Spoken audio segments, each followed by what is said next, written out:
वफाकी वज़ीर इत्तलात अताउल्लाह तारड़ ने कहा है कि पाकिस्तानी अफवाज ने ऑपरेशन ग़ज़बुल हक़ के तहत काबुल और नंगरहार में अफ़गान तालिबान से मुंसलिक अस्करी तंसीबात पर इंतहाई दुरुस्त फ़ज़ाई हमले किए हैं।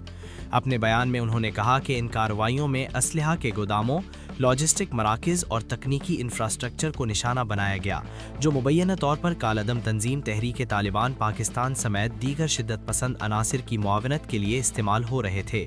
उनके मुताबिक मुतअद्दिद अहदाफ को तबाह किया गया और सानवी धमाकों से बड़े पैमाने पर असलहा ज़ख़ीरा होने का अंदिया मिला।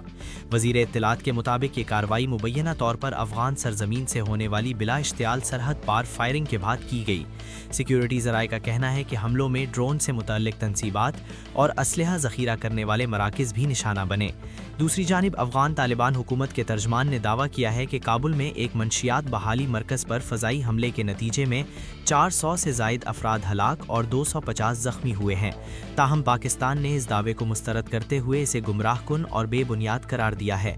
अताउल्लाह तारड़ ने जोर दिया कि ये कार्रवाइयाँ महदूद और इंतहाई दुरुस्त थीं और सिर्फ दहशतगर्दी की मुआवनत करने वाले अहदाफ को निशाना बनाया गया।